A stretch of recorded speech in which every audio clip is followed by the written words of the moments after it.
Lorsque tu dois prendre la décision si tes enfants vont à l'armée ou si tes enfants vont pas à l'armée, c'est pas une décision facile. C'est une décision qui sera prise s'il y a une identification avec notre présence en Israël. Si tu ne sais pas pourquoi tu es en Israël, tu auras beaucoup de mal à expliquer pourquoi tes enfants vont à l'armée.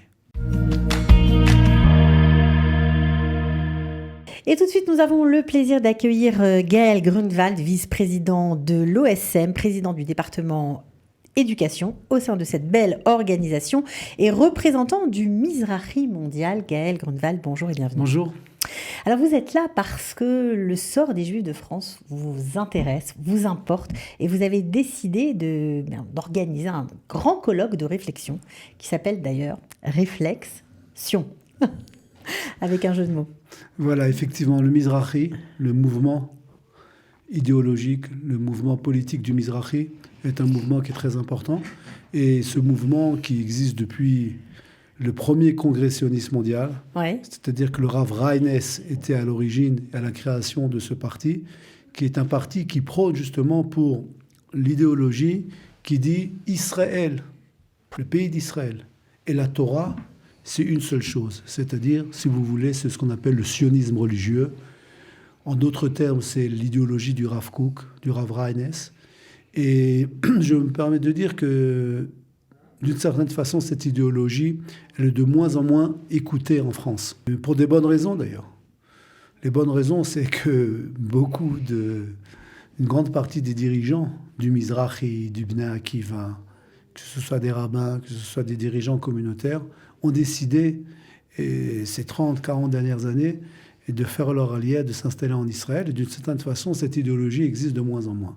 C'est vrai ce que vous dites, parce qu'on entend souvent des jeunes qui ne connaissent pas très bien ni le monde politique, ni l'idéologie sioniste à la base, mais qui ont envie de vivre en Israël. Lorsqu'ils arrivent, ils découvrent la pensée du Rav Kook, ils découvrent ce sionisme religieux qui les emballe, comme si c'était quelque chose de nouveau. Là, je suis entièrement d'accord avec vous. Et je dis que malheureusement, ce message-là est de moins en moins écouté en France. Et donc c'est pour cette raison que pour nous, le mouvement du Mizrahi, c'est quelque chose qui est très important, d'essayer justement de faire passer ce message. Et donc c'est pour cette raison que nous avons organisé une journée de réflexion, donc le 26 février, qui aura lieu dans le cadre de la communauté de Neuilly, et sous l'égide du rabbin Azoulay, qui est lui-même le vice-président du Mizrahi. Et qui est le rabbin de Neuilly. On aura également l'occasion d'avoir le président du Mizrahi, M. Gaston Sayada.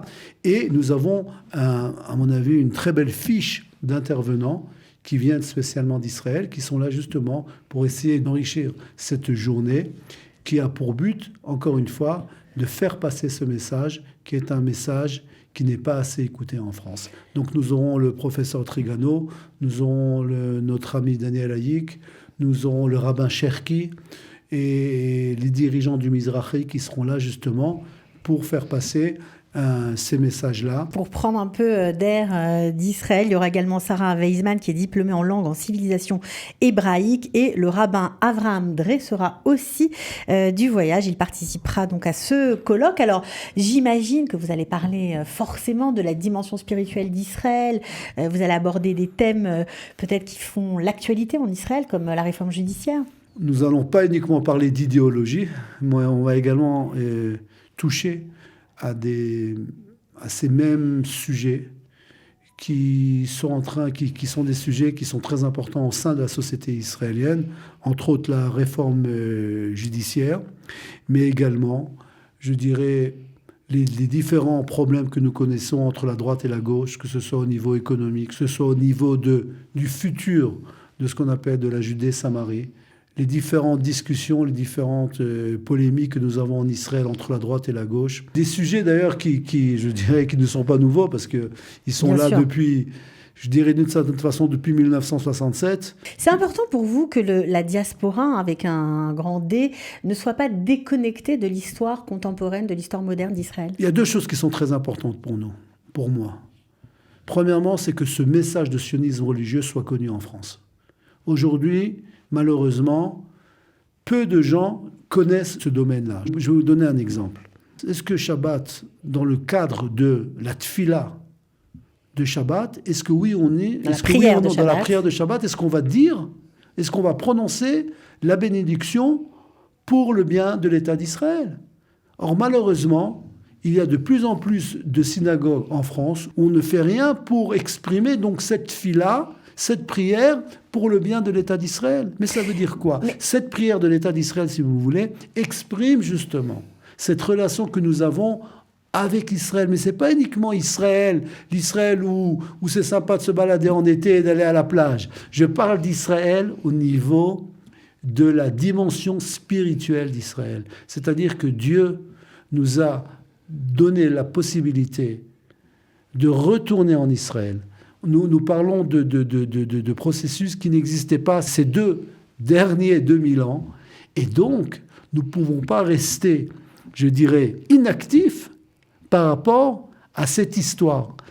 Vous savez que... Vous ne pensez pas que c'est aussi... Alors vous avez parlé de, on va dire, de la fuite des cadres communautaires, de ceux qui sont partis, enfin c'est pas vraiment une fuite, mais qui ont changé de destin et qui se sont inscrits dans l'histoire d'Israël, qui ont fait leur alia. Mais il y a aussi la conjoncture des Juifs de France aujourd'hui, qui ont souffert de l'antisémitisme, etc. Et donc peut-être qu'il y a une espèce de repli communautaire avec ce désir de ne pas être taxé d'infidélité par rapport à la France. Et les gens peut-être ne savent pas comment exprimer leur attachement à Israël. Peut-être qu'ils n'ont pas les outils. Je suis entièrement d'accord avec nous. Nous n'avons rien contre la France.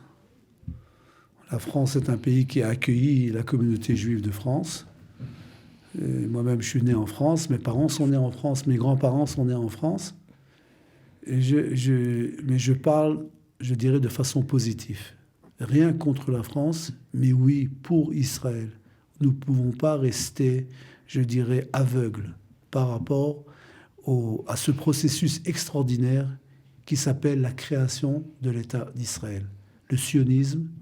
Mais nous sommes là pour donner justement cette add value, cette valeur supplémentaire, cette dimension spirituelle du retour du peuple juif sur sa terre. Ce n'est pas le même peuple juif. Le Am Israël, le peuple juif, n'est pas le même peuple lorsqu'il vit sur sa terre ou lorsqu'il vit à l'extérieur de Eretz Israël. Et donc, si vous voulez, c'est ça l'idéologie du Mizrahi. Et ces mêmes idées, nous sommes intéressés à les diffuser à travers la communauté. Et donc aujourd'hui, donc le 26 février, effectivement, nous aurons cette journée de réflexion. Mais si Dieu veut, nous en ferons également dans différentes communautés. Alors là, ce sera à Paris, mais vous allez sera à Paris, on sillonner ira à la Marseille, France. Exactement. Au courant des prochains mois, on fera ce même programme pour justement essayer d'assembler un maximum de personnes autour de ce message qui est un message qui est tellement important. Alors on sait aujourd'hui qu'il y a beaucoup moins d'idéologie dans le monde. Hein. C'est pas seulement, on ne parle pas seulement des Juifs de France. Bon, les gens se sont un peu embourgeoisés et les idées ne se font plus tellement vendre. Est-ce que vous pensez que sans idéologie, on a du mal à réussir son alia? Oui. Il faut un minimum d'idéologie pour réussir en Israël. C'est vrai qu'Israël, et ça je le dis toujours, tu te balades à New York, tu te balades à Paris, ou tu te balades à Londres, ou tu te balades à Tel Aviv, les différences n'existent plus. Ça, je suis d'accord.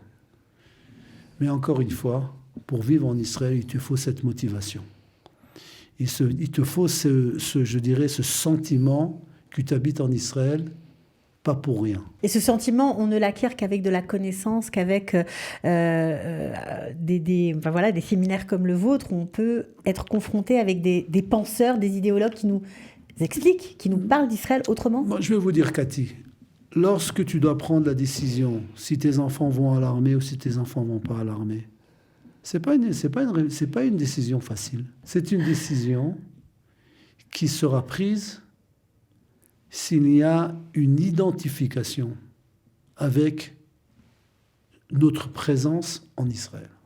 Si tu ne sais pas pourquoi tu es en Israël, tu auras beaucoup de mal à expliquer pourquoi tes enfants vont à l'armée. Mais de façon générale, nous vivons dans une génération, à mon avis, qui est en train de souffrir de deux grands problèmes. Premièrement, comme vous l'avez dit, un manque d'idéologie de façon générale, mais il y a quelque chose d'autre. Il y a également un manque d'identification. C'est-à-dire que les gens sont beaucoup moins intéressés à s'identifier. Est-ce que c'est tellement important pour vivre, pour avancer? Il y a une expression française qui s'appelle métro, boulot, dodo. Alors tu as deux possibilités dans la vie. Tu peux décider de vivre métro, boulot, dodo, ou tu peux décider d'avoir une vie avec, on appelle ça en hébreu mashmaout, Avec du sens. Avec du sens, avec une signification, avec savoir qu'est-ce que je fais, pourquoi je me lève le matin, pourquoi je fais A, B, C, quelles sont mes raisons, quelles sont les raisons pour lesquelles j'habite où j'habite, j'envoie mes enfants là où je les envoie, pourquoi je prie, pourquoi j'étudie, pourquoi je vais à cette synagogue, pourquoi de façon générale je prie, pourquoi j'étudie, pourquoi je travaille dans ce domaine-là. C'est pas uniquement pour pouvoir vivre et pour pouvoir apporter un salaire à la maison. Il y a quelque chose qui est beaucoup plus important et cette idéologie est très importante. Alors pour ceux qui sont en quête de sens, apparemment, plutôt que de regarder la télévision le dimanche 26 février, il serait bon d'aller écouter les conférenciers qui viennent d'Israël pour la plupart, de 11h à 17h30, c'est toute la journée. Alors c'est payant, c'est pas gratuit, mais il y a un bon repas, je crois, qui sera offert, 15 € pour la journée. Vous pouvez vous inscrire évidemment en cliquant sous le lien qui apparaît sous la vidéo.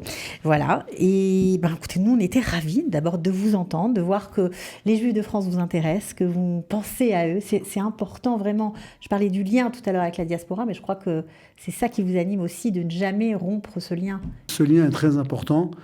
Et dans le cadre justement de mes responsabilités, que ce soit à l'Organisation sioniste mondiale, que ce soit dans le cadre de l'éducation, nous sommes là justement pour créer et pour renforcer cette relation entre Israël et les différentes communautés à travers le monde, et spécialement la France, qui est quand même la deuxième communauté, avec une identification très importante par rapport à Israël, par rapport au judaïsme.